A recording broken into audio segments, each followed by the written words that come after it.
Okay, yeah, good call. Sweet. Okay, recording now. Great. Yeah, I mean, in the future, I'd like to do live streams, but I mean, for now, it's fine. We'll just post the recording later. Yeah, I'm not sure how Hudson does it for the all core devs, because he does it on Zoom, but also like live streams it. We've got a guy from LivePure on in the team. Probably it shouldn't be so hard to work out. Yeah, I help Hudson with the streaming sometimes. There's a piece of software you have to run called, what is it called? OC Open. I can't remember. There's an app that you run and you basically plug it into YouTube. It's pretty straightforward. Hudson and I have a guide for all core devs that we could share with this group. I had one request from the public, a guy named Adam Schmiedeg to join this call. Does anyone mind if I send him the link? I don't mind. Yeah, me either. I didn't broadcast it like this time. We can discuss how to do it in the future, but I guess on a one-off basis if someone wants to join. Cool.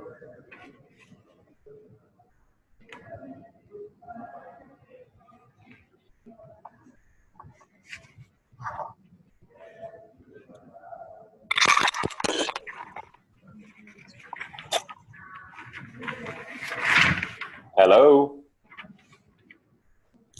Hey again, Chris. Hey, Chris. Hey, Lane, are you looking forward to tomorrow? Hey, geez, remind me, what's tomorrow? Don't you start your Vipassana? No, that's 1 week later. Thank you for keeping me in mind. I'll let you guys know how it goes. Yeah. For some reason, I thought it was the same dates as mine, but okay. Yours kicks off tomorrow. Yep. Cool. Enjoy. I guess we'll overlap a little bit. You will.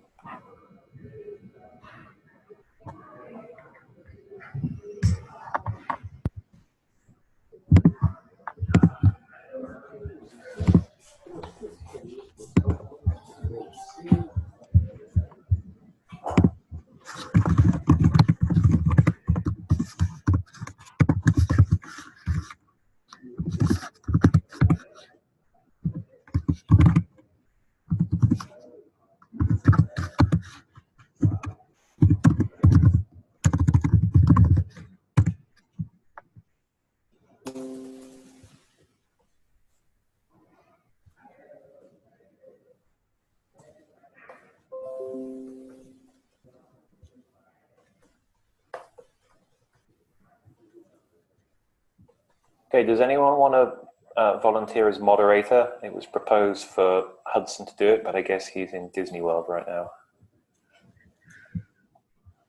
Is there anyone here who has like an agenda? I didn't check. Yeah, I've got the agenda in front of me. Yeah, I'll share the link to the issue which has the agenda.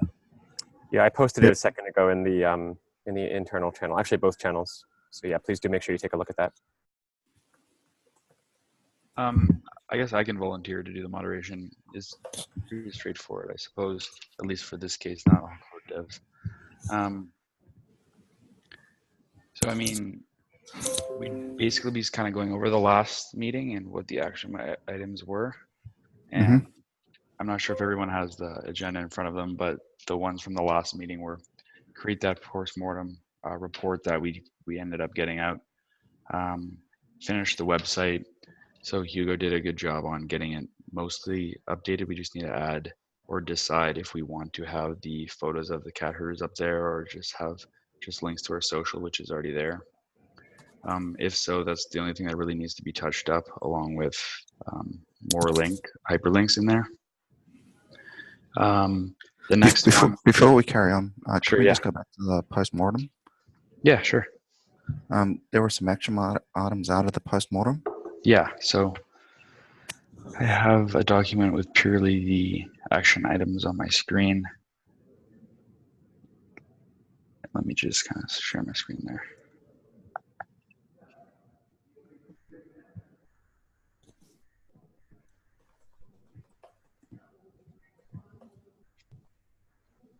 Can you see my screen? Yep. Yeah, so there's quite a bit of them. I think there's like 12 or something, and they're mostly related to having emergency comms or having kind of proactive processes in. But I think like maybe we could talk about how we can start reaching out to teams and kind of putting these things together in the documents, like the rubric for assessing vulnerabilities. Brett, did you want to what were your thoughts on getting this going? Because we do have to handle the general things first, like the introduction post that you put out on the website. Okay. Can I just one point of process? Is someone taking notes from this, or shall I take notes? I've started taking some notes. Brilliant. Thank you. Yeah, so the action items for that, there's not really necessarily a formal process for notifying the public in certain situations other than the Ethereum.org blog posts. So the first two ones were kind of prepare a template for a statement that we can just sort of push out. I mean, it could kind of be copied over from the most recent kind of announcement we put out there.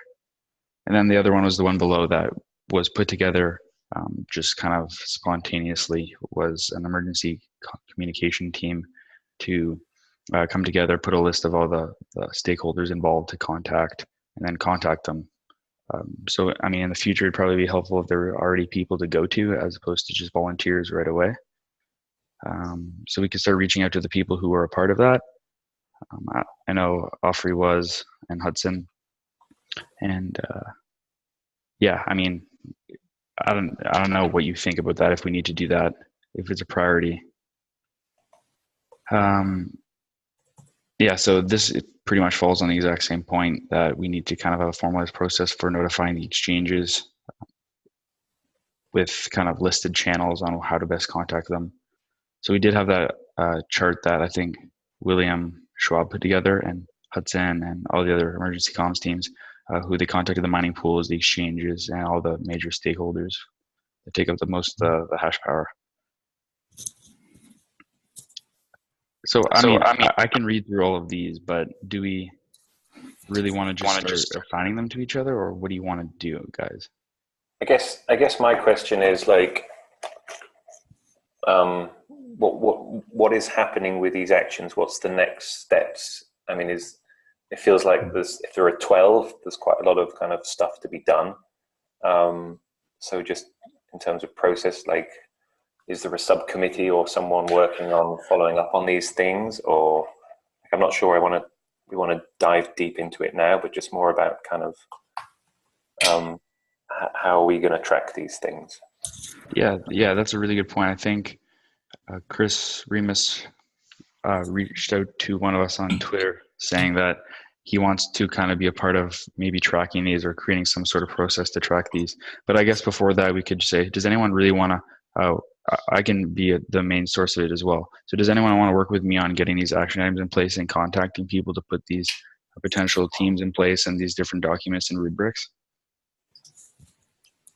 Happy to help out, mate. Cool. Yeah, me too. Awesome. Yeah. Yeah, so I'm not going to read through all of these. I can post it in, I can actually just put it up on GitHub, and we can go from there. So I can stop sharing my screen now, or I can go back to the agenda. Yep. But Just want to confirm the subcommittee. So yeah, we've got yourself, myself, Hugo. Was that Anna?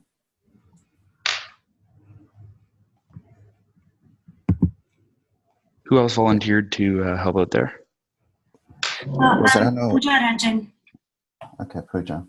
We've got a couple, maybe we could just take the opportunity to just get introductions from the two. I think we have Adam and Pooja Ranjan. Would you guys mind just briefly introducing yourselves to the group?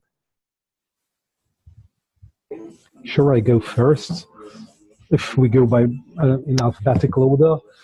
So I've joined, I've been working with the Gas team and the Swarm team for 3 months now as a product manager. We don't have a clear definition yet what that means. So I'm trying to figure out what those teams need at the moment. Cool. Thanks, Adam. And Pooja Ranjan, would you mind introducing yourself briefly? Hi, I'm Pooja Ranjan. I'm new to this community and I would like to contribute on part of project management. I have experience of project management and I'm really willing to help Charles to do whatever is required here to put things in place.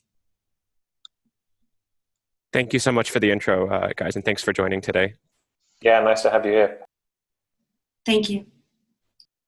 Maybe it's worth just saying another really brief word about sort of the initiative and just to make it clear, right? This is sort of number one, completely a volunteer organized, very kind of organic grassroots initiative, very kind of loose affiliation. I don't think we've sort of figured out exactly what it means to be a cat herder or exactly what membership looks like. So, you know, what else can I say? Just let's all kind of contribute and figure this out together, and hopefully things will, you know, maybe formalize a bit over time. But you know, we've been doing this for a month to 2 months now, and I think things are going great. So let's keep it up. If anyone else wants to add to that, please jump in. Right on. Yeah, I mean, inclusivity is a great thing. There's a lot of people on Twitter who've reached out and said they want to get involved, like the guy Chris from ENS. I'm not sure if did he not ping you to get into the call? Yeah, that's Chris Remus. I'll send him a quick note right now. Who knows? It's a bit early, maybe where he is. All right, because yeah, he had some really good thoughts that I wrote down that I could talk about later. But to get back to the agenda, did we still want to do the cat herders introduction blog post that Brett put together, or just the general idea of putting one out there? Or do you think that your post, Lane, and the kind of post-mortem report kind of cover what we were doing along with other just word of mouth? My vote would be let's publish something with a little more information on background and plans and hopes and ways to get involved. I think, I don't know what the perfect length is, but something on the order of like 2 or 3 or 4 pages specifically focused on that stuff, I think could be very helpful. Yeah, I think also let's be cognizant of the fact that this whole group, the point of it is still forming and materializing, so it doesn't need to boil the ocean, just something that's kind of like the intentions of what it is we're trying to do, I think would be good just to set the tone. So I did write a blog post. I'll put it through on the GitHub page. I'll flick it through now, just as a link. It'd be handy to have some comments on that, and if you want to change it completely, be my guest. Yeah, so we can definitely go off of that. There was a lot of really good stuff there, and we can just add about how to get involved with the community, what the kind of plan in the future is towards what we want to do next, and that, because it's quite long in itself, isn't it, Brett? Yeah, it is. So it certainly can be chopped up. So when would we want to release that?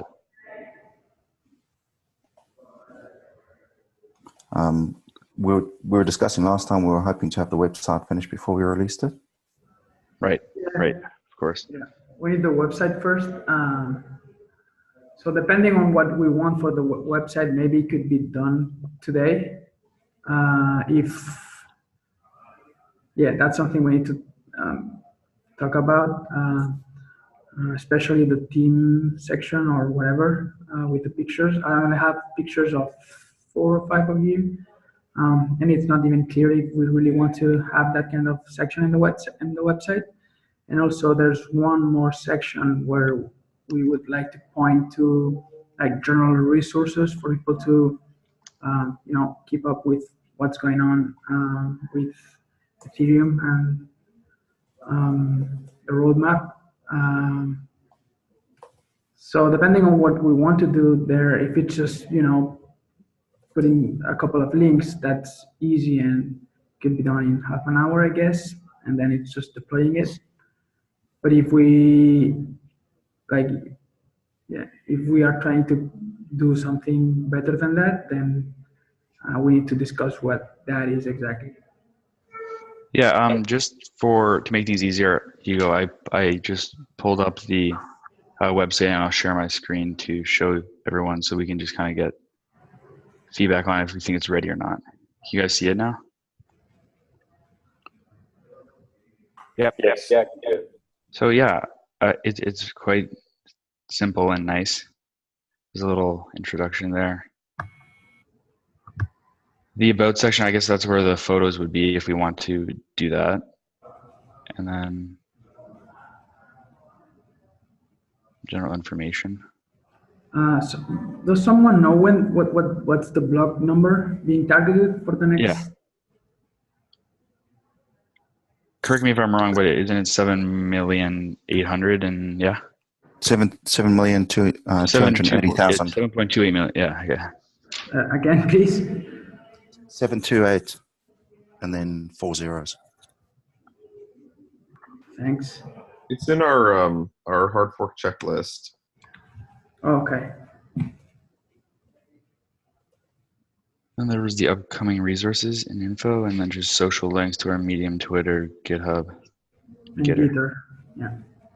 So this is the section upcoming resources was supposed to be something a little bit more general, not something specific about the next network upgrade. So ideally here we would have links to, resources that people might find useful in order to, get to know what's going on, what's being discussed around Ethereum. So I don't know what you think about that. Maybe it's not necessary at the moment, and we can just, deploy the website without that for the moment, and then keep on working on it. I don't know. What are your thoughts? I'd say, just if I can chime in, my thoughts are that it's ready to go, like except for the empty sections. I suggest we remove the empty sections and then just publish something out there. Just get something up and running that we can then evolve. It's like the minimum viable product for an ETHCAT herders page. And then we can raise issues on GitHub that add new sections. Just that kind of, I'm conscious that the onus is all on a couple of guys at the moment to get this thing built and evolved. So let's just get something out there that we can then start pointing people to, and then evolve it. That's my view. Okay. Yeah, exactly that. I think it looks sweet right now. Like, doesn't need to be too complicated. Just something up there. It looks good. Good and simple. I like the font. Yeah, I agree with you as well. And I mean, in the future, it would be cool if we had, under upcoming resource info, just kind of general documents we are working on, and just have links to them so that the community can contribute if they want. Just having everything open for what we're working on would be really cool. Okay. Something we can do is I'll delete that, and maybe you and I, Charles, can deploy the website this afternoon. Sure. Yeah, sounds great. And after that, as an action item after this call, I'll start working on the general resources section. So maybe for the next call 2 weeks from now. Does anyone have any objections to that course of action, or do we have a general consensus? Happy with that. I'm good with that. The beauty of rough consensus. This looks fantastic, Hugo, and other folks who have contributed. Thank you. Are you guys planning to host it on GitHub or anywhere else? So that's something we were kind of trying to decide. Like Hugo and I were saying that, so I do have the ethereumcatheters.com domain, and I know there is some sort of way that you can use GitHub pages to host it, but actually have a custom domain. But I'm not sure how difficult it is to do. But I mean, so ideal case, it would obviously be to host on GitHub pages for free, right? I'm happy to help you with that. Who was that? Sorry. Adam speaking. So I set up my site both as a GitHub pages and with a custom domain, and it's easy. Cool. Yeah, that'd be great. Nice. That sounds great. Thanks, guys. Maybe just to wrap up this. So Adam, I think you're in the UK, right? Hungary. Okay. So maybe we, after the call, maybe the three of us can, I don't know, just coordinate at one specific time to deploy this thing. So that Yeah, we could just create a little private group on Gitter or Telegram or something and just coordinate there so we don't cause noise in the regular channel. Okay. And can someone add Adam to the repo? I don't know if we have access all to do that. Yeah, I'll do that. Excellent. Yeah, Adam, you messaged me on Gitter, so I think I have your your GitHub handle, so I think we're good. Oh, he's right here, actually. Yeah, got it. Okay, that's easy. Just one quick thought on web stuff. I wanted to let you guys know that I've begun the process of investigating internally at the Ethereum Foundation with Hudson what's happening to ethereum.org, kind of that property, and Cool. you know, obviously with an eye towards maybe the cat herders having some role in the process of updating that. Without getting into, you know, boring details, the Ethereum Foundation, as I'm sure many of you know, is kind of very slow moving and very bureaucratic. So I can't promise that's going to happen overnight, but I'm hopeful that that it will happen. And I think the best way for us to approach this is to just build, right? I think if we are able to put together a resource that's better than any other resource, then we are in a very strong position to say, hey guys, the work's done, we've proven it, let's put it at ethereum.org. So that's just a thought I'd like to share. Nice, thank you. Cool. Yeah. Cool. Yeah, to touch on that, I started planning out the developer portal kind of architecture for that and just having different pages and taking all the content from the Telegram Gitter groups to try to formulate what kind of pages would be good or sections for different types of developers or just general knowledge. So I could share that in the Gitter later too. Nice. It wouldn't be too complicated. It would just be a general like React website.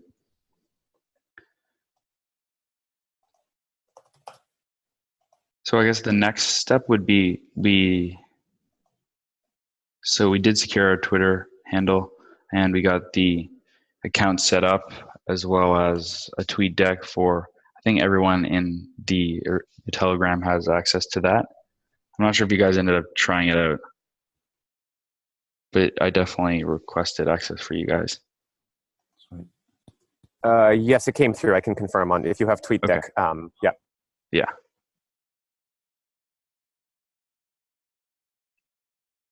Then the next kind of piece from the last meeting was clean up the document that has all the exchange and miners. So I believe we could just duplicate that document and clean it up. I'm not sure if anyone did it. William, did you? Yeah, I did it. Oh, perfect. And then the next one was Offrey, kind of maybe giving an update on the planning for the hard fork planning and the EIPs for moderation stuff or who can participate. I'm not sure if I guess he's been really busy lately, so I don't know.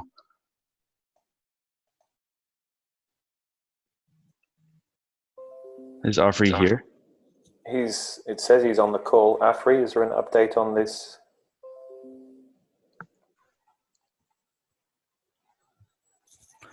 I guess at the time he was thinking it was probably something that was going to happen post Constantinople too, Right.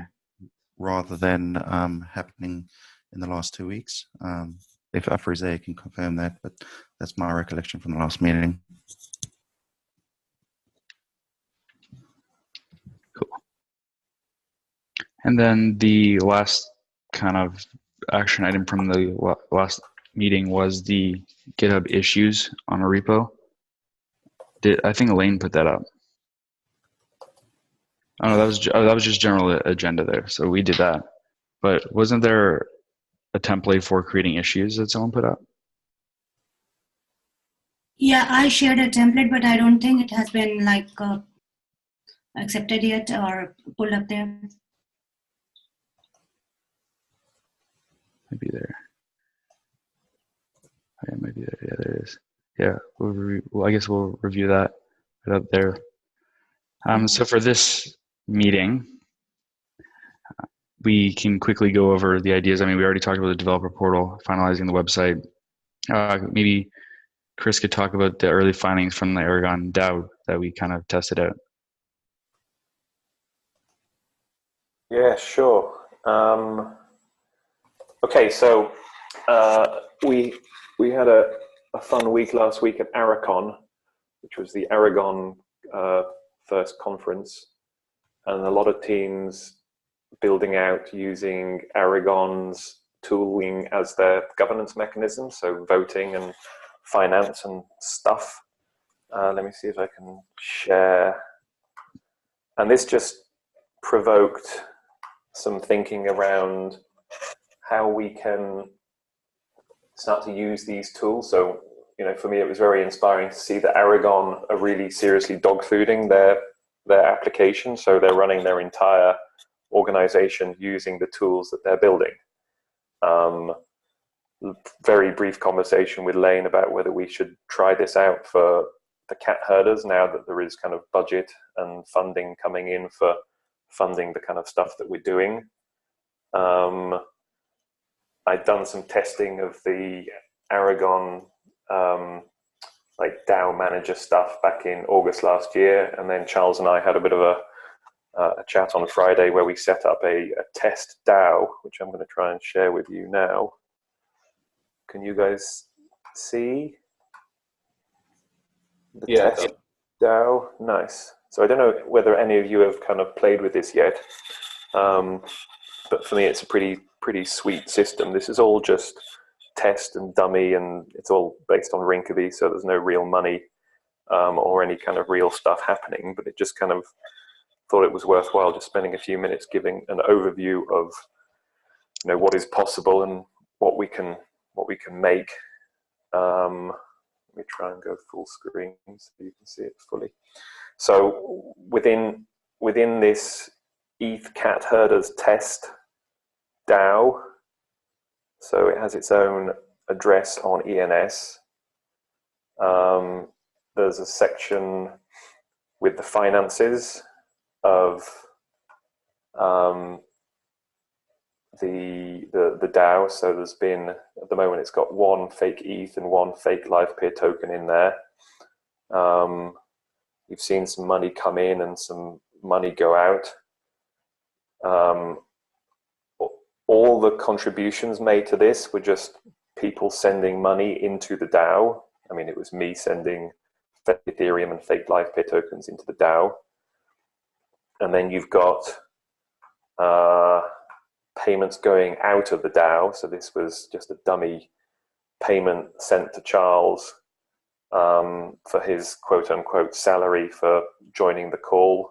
And then a payment going out to me again for setting up the DAO.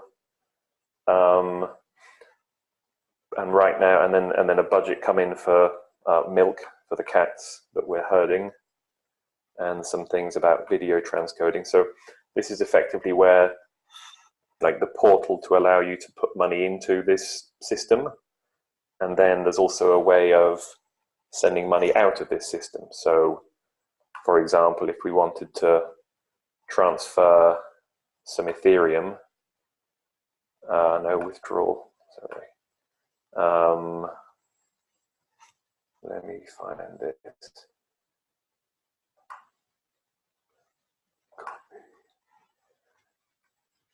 So we could set up a vote, payment for demoing DAO software, and we could withdraw this, and this would effectively like create a vote that would allow all the token holders inside this DAO to decide whether they want to accept this vote or not. And the vote is a motion to create a payment to send 0.1 Ethereum to, I mean, it's effectively to me. I don't know whether you guys can still see all the kind of MetaMask stuff that's popping up on the screen, but effectively I've just created a transaction that has created a vote on the system. It has 23 hours and 59 minutes to run. We can tap, well, wait a minute. Let me refresh this page.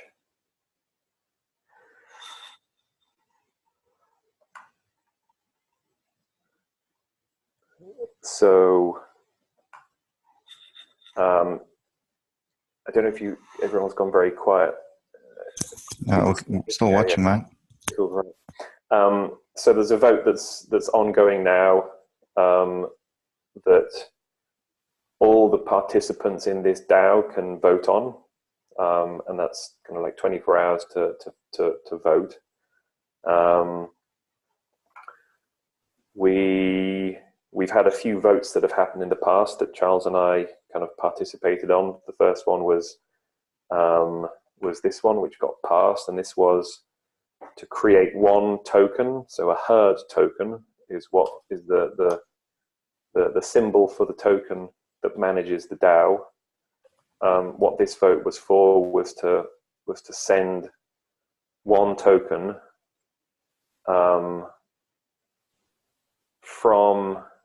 to create one new token, which is effectively one new voter in this organization, and that was sent to Charles. And if we look at the different token holders inside this DAO, the 0x7056, that's me, and 0x2806, and that's Charles. So right now we both have one herd token, which gives us one vote in this DAO for deciding where this fake money can be sent to, and also for kind of deciding on motions that need to be kind of communally discussed. So that was a bit of a kind of a whirlwind introduction, and I'm probably, I don't know if Charles, is there anything you wanna add? You know, you've had to play with this as well, or anyone. I mean, I think you covered it all. I guess people. What I could add is why we were kind of doing this. Yeah, right. So we were kind of doing this so that in the future, no matter how big or small the Ethereum cat herders become, we could essentially vote on processes of, I guess, more governance stuff on how we want to form and move forward and all these different things. And we can all put it to a vote and it'd be displayed here. We actually have to have a stake, and so then it's not just random people voting for whatever. And it just, if you ever want to have grants or have funding for specific initiatives, you can send it out through this general area. But that's pretty much just the extent of what we were exploring. And the one thing with the on-chain governance model in general is that it can have a bit of a hard time trying to monitor rough consensus. So Charles, you mentioned two different ideas. You mentioned process tracking and you mentioned fund allocation. And it could be for fund allocation that we'd want sort of like a tighter, more protocol burdened structure. But for process tracking, do we really want things to come down to a hard vote, or do we want to try and stick with more of a rough consensus? Yeah, rough consensus is obviously fine with me, at least. But I mean, it was just an experiment.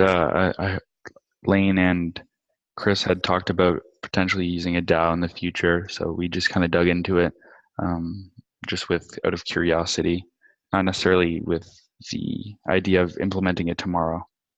Yeah, I understand. I love Aragon. I've played around with the app a bunch. I mean, I guess it's sort of because of that I just sort of like jumped on the whole process thing. Like, yeah, I mean, exploring it as an idea I think is great, but it's just like, one of the issues is like, you never want to lock yourself into something you can't unlock yourself from if it doesn't work. Yeah, of course. And I think for me, it's about testing and learning and just understanding what the potential is, and just slowly coming to some conclusion about A, whether this is something that's worth using, and B, if so, what for.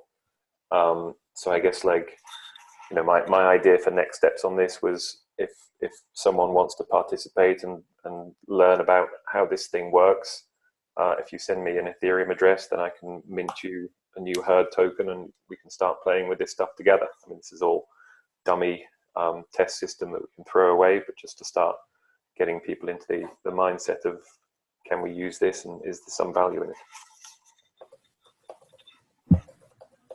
I think this is awesome and really, really exciting. So again, thank you guys for putting effort into this. I can't really think of a better use case for Aragon than the cat herders, to be honest. I feel like it sort of checks all the boxes. It's kind of like exactly what Aragon is designed for. You know, we're spinning something up from scratch, and we're all kind of comfortable with Ethereum, and we're fully decentralized.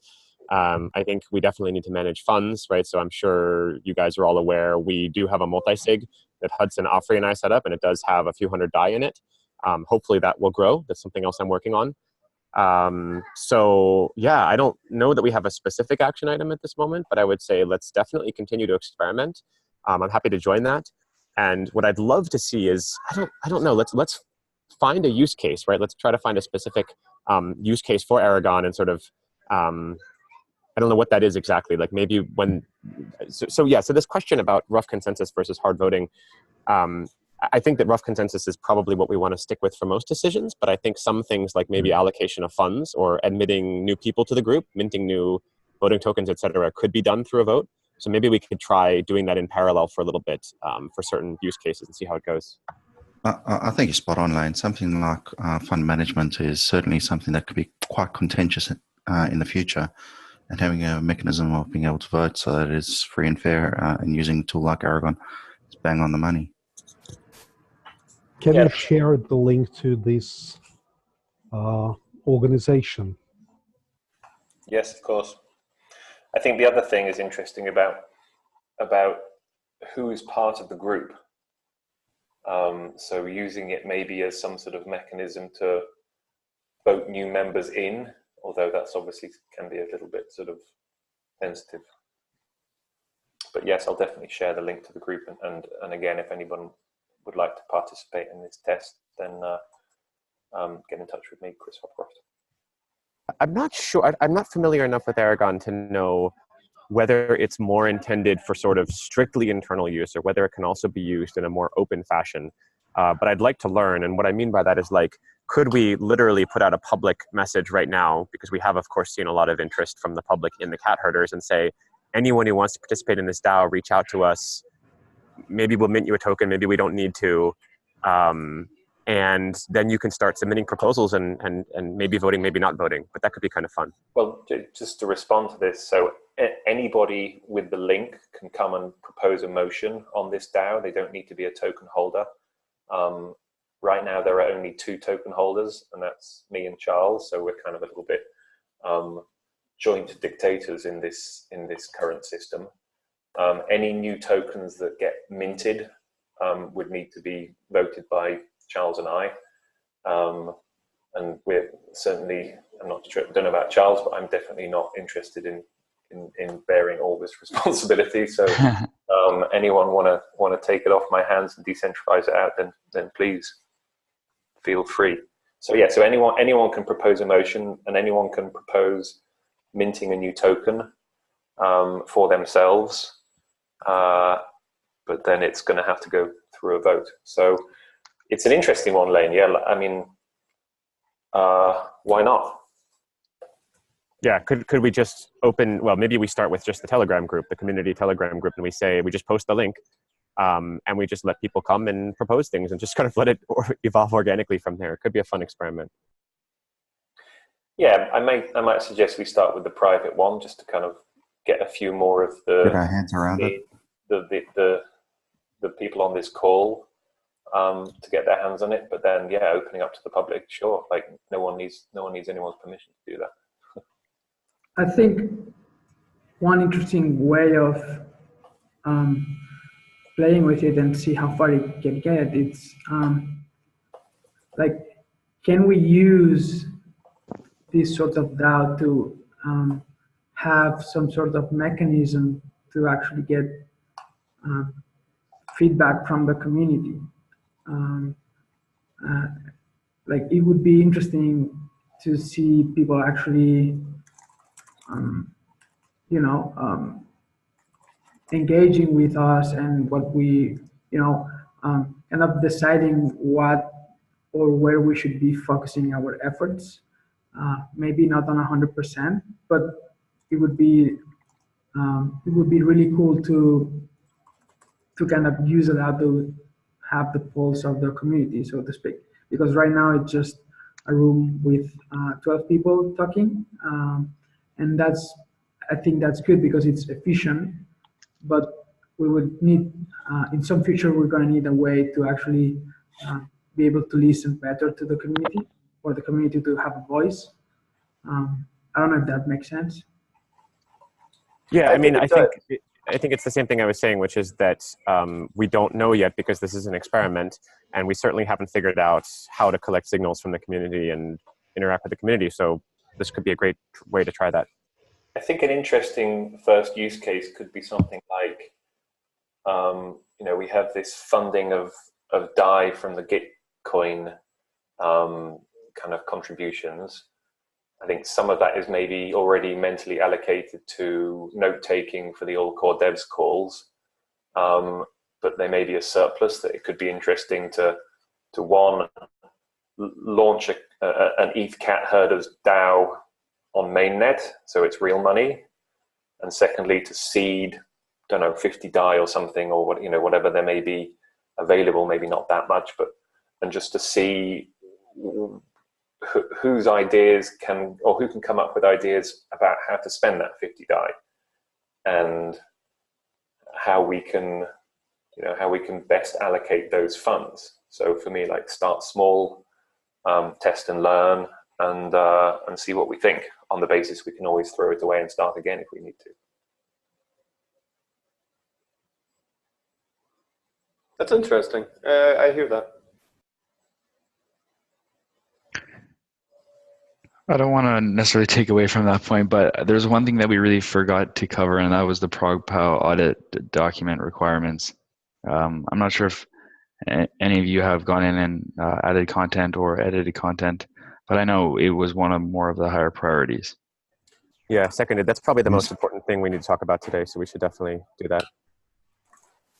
Cool. I can pull up the document, I think. Does anyone else have it?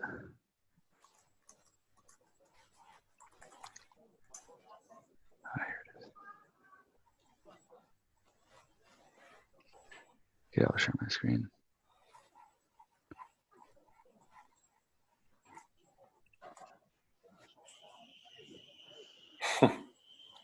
Yeah, so it's a little messy right now. Yep. Martin added a lot of ideas. But I mean, we can all kind of go in and add comments and have general consensus on what we want to have in there. But I guess on this call, we could decide what we want, when we want to release it, or what was the general consensus there on the all core devs call lane on when this needs to be out and what the plan is and action items there.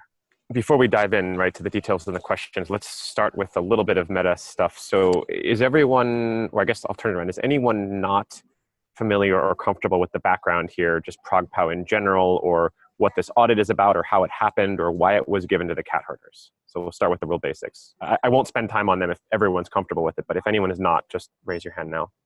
I'm not sure. Yeah, I'm not sure where my details are holding. It could be I've got them, it could be I don't. Okay, would it be helpful to just quickly go through that stuff?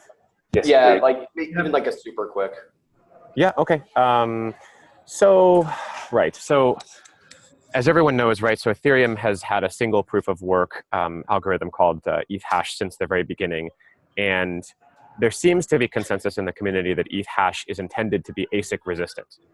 You can kind of, define ASIC resistance how you want to. It's sort of not intended to be ASIC proof, obviously.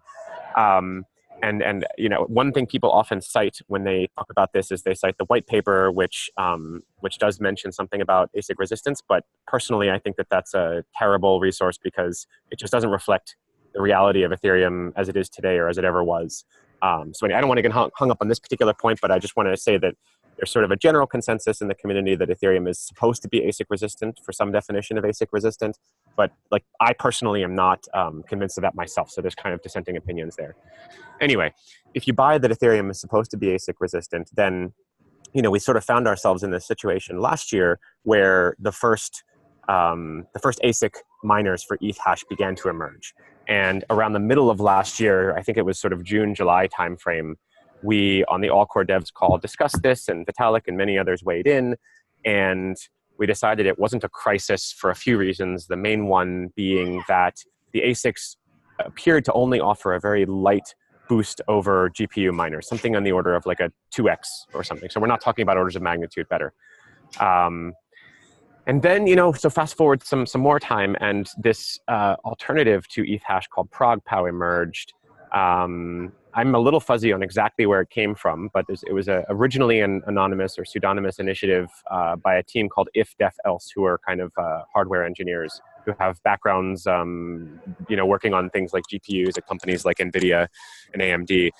And the idea of ProgPow is that it's ASIC resistant in a very interesting way, because what it is it's designed so that the ASIC to compute ProgPow would be a GPU, if that makes sense, right? And the argument that that the If Def Else team makes is that a GPU is an ASIC, basically.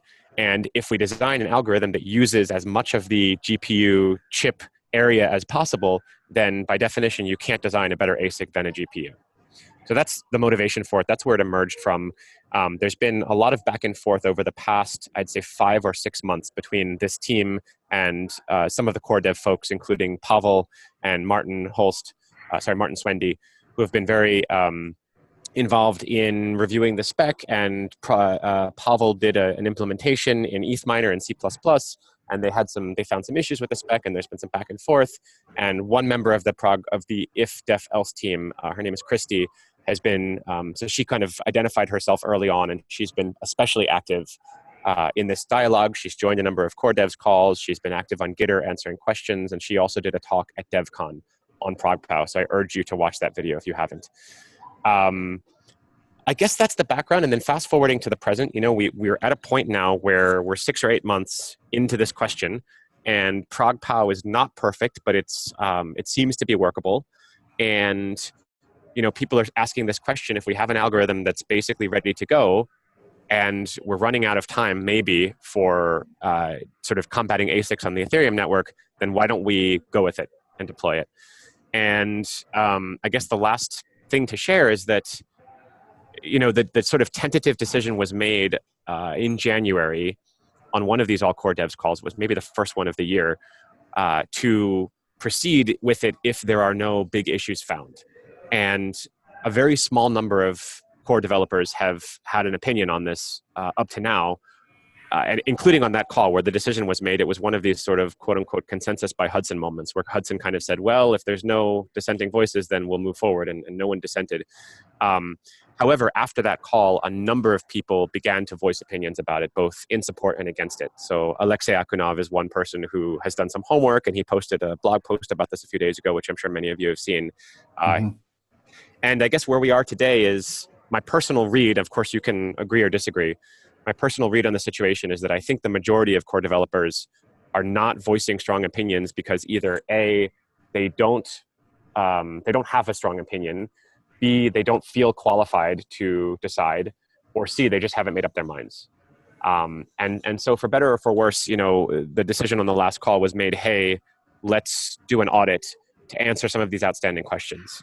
So that's kind of good because more information is good, but it's kind of bad as well because, when you can't decide something and you keep saying, let's investigate more, that's not so great because we're failing to come to consensus. So that's my read on the situation and where we are. And I would say this is really sort of a watershed moment for the cat herders because it's the first very critical piece of ecosystem work that's been assigned to the group. And I think that it will demonstrate whether this group, not to be too dramatic here, but sort of whether this group is going to work or not, if that makes any sense. Sinks or swims. Exactly.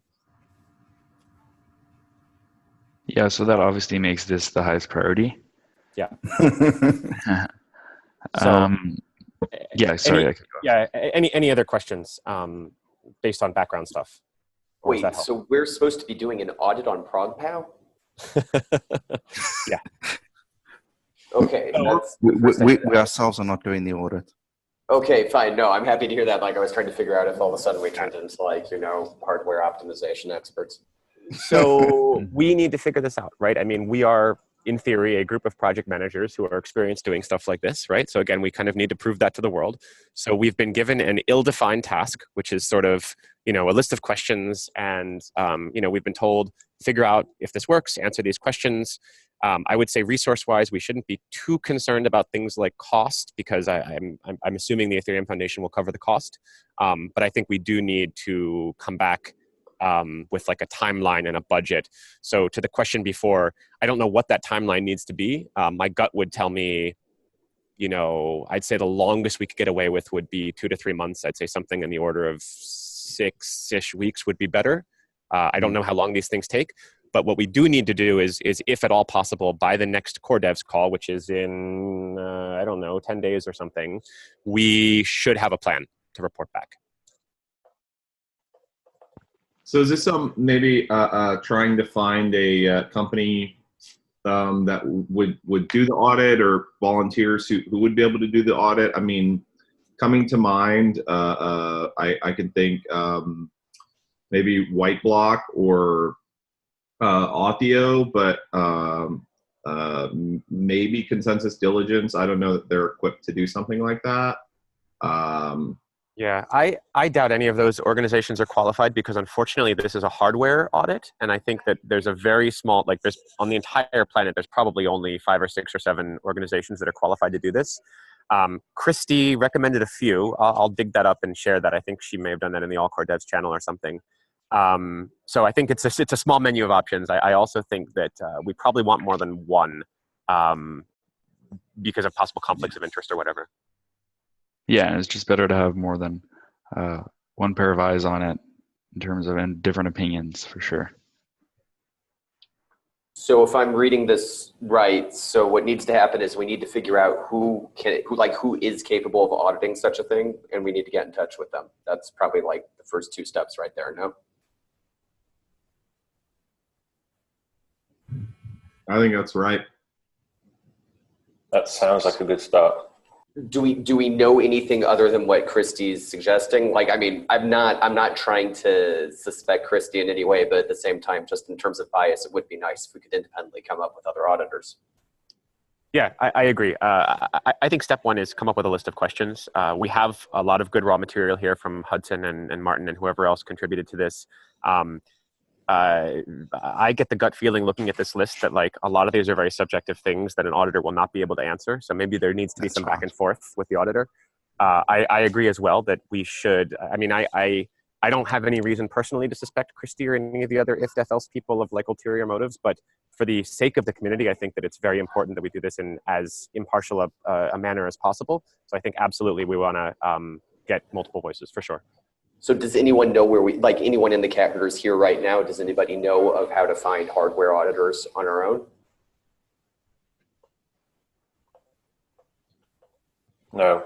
That sounds like a big no. Yeah. Well, we can, I mean, look, let's lean on the community, right? I think if we all put our feelers out there and start making noise about this on Gitter and Telegram and Twitter and stuff, that we'll find those people. I mean, I certainly have a few leads. And do we think this document is a clear enough brief to give to an audit company to say, these are the questions we have, this is what we want to know? Sorry, Caroline? I strongly suspect the answer to that question is no, but I think that we may not know that until we find some partner to work with on it. Absolutely. And I think, to be fair, if we've got a list of questions, it's always better to bring the questions to them. They can whittle it out and say, we can't answer this, or if you want me to answer this, it's going to take 12 months. We can soon find out which ones are in and which ones are out. Yeah, I agree with that. I mean, as in we should be using the document for the time being probably, and then just try and hammer it out with whoever we find, right? Agreed. Yeah. And it may be the case. It may be the case that sort of, we need to break this document up into 2 or 3 lists, right? So maybe there's a list for a hardware auditor, and maybe there's, a list of questions that can be answered some other way. Is there a reason this is not a public GitHub document or something, but a Google Doc with a shared link only? We can double check with Hudson because he compiled this. I would want to make sure before sharing it publicly, but my guess is he would say that we're just trying to clean it up a little bit before we share it, just because it's kind of long and kind of messy. I certainly think that this entire process should be as transparent as possible. And I was going to suggest as well, given the sort of sensitive nature of this whole thing, this whole controversial question of ProgPow, it would be really, really helpful if we could over-communicate and maybe start with some sort of a blog post explaining our plan and, plan of action, et cetera, as soon as possible. So my idea would be to start like public by default, saying, I know this is a controversial issue, this is a draft, etc. You know, so not preparing something in the background, but go the other way around. I agree with that as a rule of thumb. We can double check with Hudson and just find out the status of this document. And just to be clear, so what would be the main goal with the audit? Is it to uncover any major security flaws that might be in there? Is it to make sure that there is no way for ASICs to trick the algorithm? What would be like the main question we need to answer here? Yeah, Hugo, thank you. I think that's the right question to ask. From my perspective, the real goal here is really governance, right? So it's really getting to a place where the folks who are responsible for implementing this and deciding on the hard fork are comfortable making that decision. That's the high level goal, right? So part of this process maybe should be interviewing in some fashion, you know, the folks, the core dev folks, and kind of figuring out what are your outstanding concerns and what information would you need to make a confident decision here. I think maybe there's two, like on one side, we need to tackle the whole audit thing. So we need to find companies that are qualified enough to do the audit. And for that, we need to work on the document and stuff.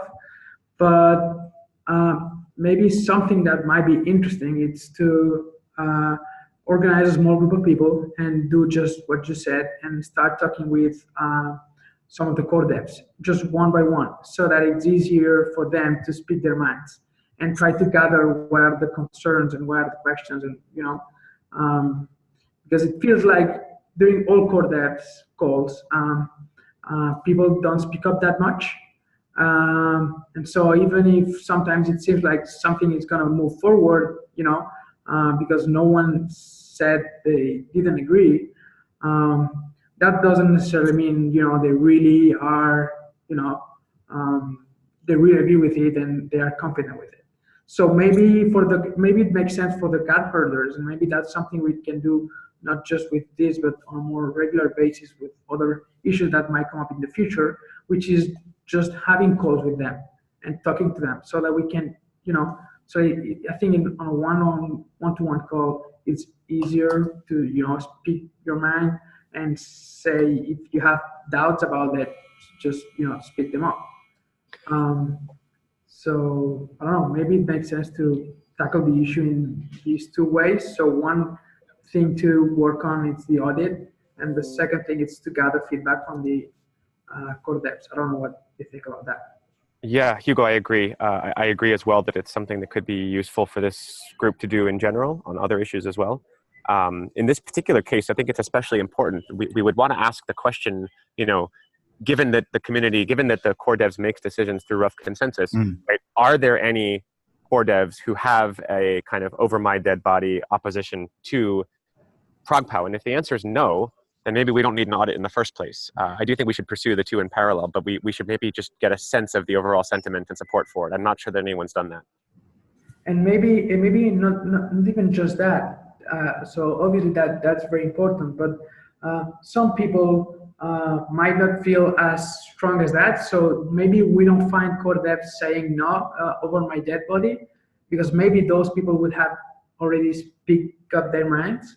But maybe we start to find devs who said, you know, I'm not sure. I'm not really sure. I'm, you know, have some doubts about this and this and this. And I think that's what we really need to find out, right? So what are those doubts?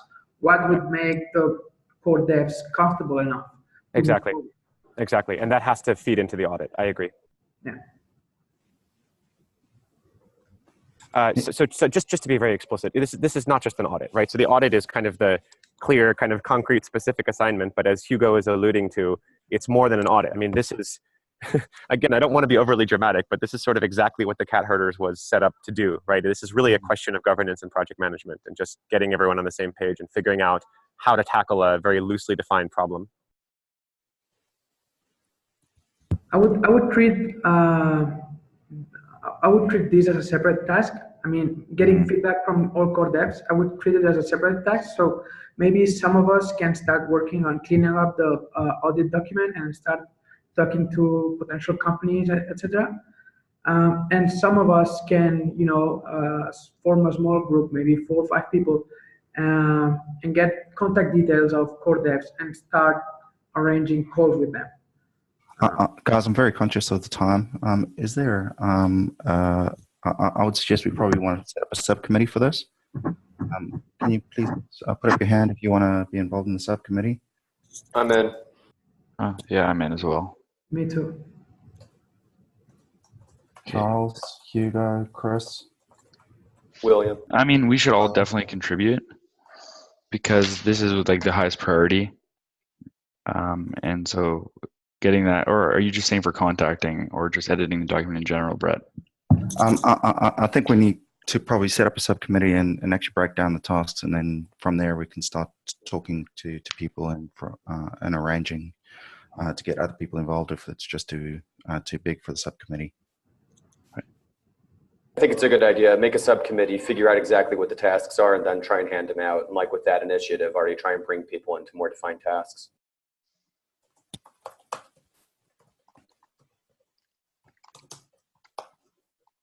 Yeah, it sounds like we really need some action on this to like get everyone moving and get the questions answered.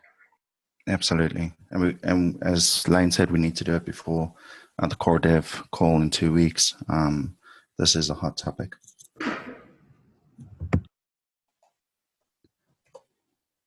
So yeah, before I guess, you say you're conscious of the time. Is everyone okay right now, or should I just go over the action items from this meeting and then we can call it? So I personally can stick around either way. All right, well, I'll go over the action items anyway, just in case people, because I know Adam just said he has to go to another call. So the first one, we've kind of all agreed that the ProgBot audit, which includes the requirements, the general plan, the roadmap, auditor options, and contacting general people for their opinion is number 1. Second would be finishing the website and hosting it on GitHub pages. That would be Hugo, myself, and Adam said he could help us with the custom domain there. Number 3 is the ETH Cat Herders community post, essentially just detailing what we are and how to get involved and just how to generally help out in the PM for Ethereum. Number 4 was action items on the post-mortem. So the subcommittee was myself, Brett, Hugo, and Pujaran. We can all coordinate outside of this call on Gitter. And then the last one was just general high-level stuff for the Ethereum potential developer portal. So just getting designs, details on what it contains, maybe picking a specific date on when we can get a general MVP up. That is all the ones I have written down. I may have missed one. Brett, I know you were taking notes. Did I handle it all? That's it, Matt. You're cool. So yeah, I'll post it up on the agenda meeting so that we can have it for the next time to reference. But I think that covers everything, unless anyone has any other final points. Just one about agenda and planning for next time. In 2 weeks' time, I'm out of action the next 12 days, so probably not good if it's me. Good if it's not me. Yeah, I can put up the agenda then. Cool. Was that you, Charles? Yeah. Cool. And next meeting, 2 weeks from today, makes it the 19th. That works. I think, yeah, we'll probably also need a meeting before then to discuss the ProgPal audit stuff as well. But okay. You want to do it next week, the 12th? Let me check. The All Core Devs call is going to be on Friday, the 15th. So I think, again, I would really like to have something to report on that call. So anytime before that. Maybe the subcommittee can have a call tomorrow or the day after tomorrow. That's what I meant, yeah. Okay. Yep. Okay. So subcommittee meeting, hopefully tomorrow or the next day. And next meeting for the Ethereum Cat Herders will be the 19th. Who's going to be in charge of the audit meeting? happy to set up the meeting. Is it possible to use someone's Zoom? William? Yeah, I have one as well. Sorry, who was that? Yeah, Brett, I can set one up for you if you just send me the details. Yeah. Thanks, buddy. Okay. Well, thanks, guys. All right. Yeah. Yeah, great. Great chat. Great chat. Thanks, guys. Take care. Thanks, everyone. Bye bye. All right. All right, see ya.